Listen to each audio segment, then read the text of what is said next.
I'm here at Hillbank, taking time to pray. Recent days, I've been thinking about Moses. He grew up in this country, this nation, Egypt, that had this systematic racism, injustice, slavery against his own people, and yet miraculously he was brought up in the courts of Pharaoh, the highest ruler in the land. One day he was enraged by the injustice and he killed an Egyptian guard.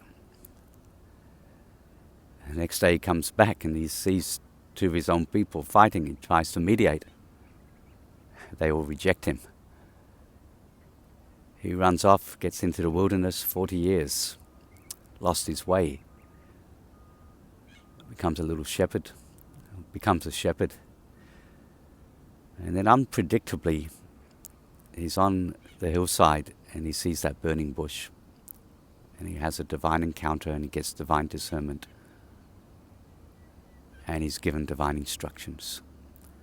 He says he's unqualified, but God said, I'm with you. God had remembered, he had heard, he had seen, and he knew the plight, the cry, the suffering, the injustice done to the people that he had called with a purpose to shine his presence in all nations. Yet they'd been in slavery for 400 years. Many of our friends who are African American strongly identify with this story of freedom, of liberation. And it doesn't come without supernatural intervention. Moses goes back and becomes both an advocate and a leader for his people, and God intervenes in a way that progressively the pride and arrogance of the nation and the nation's leader is challenged until the Passover.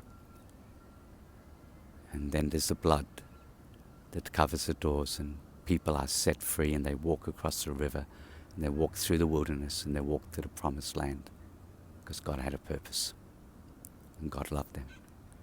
You see, the kingdom is a kingdom of freedom and liberty from all forms of captivity, bondage, and slavery.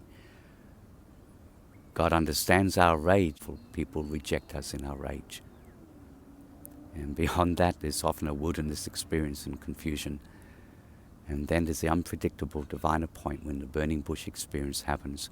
We feel totally unqualified, but God says, you're the man or you're the woman, and you have to step into the space and to be the advocate for justice, but to be the leader into freedom and into the purpose of God to bring reconciliation to nations.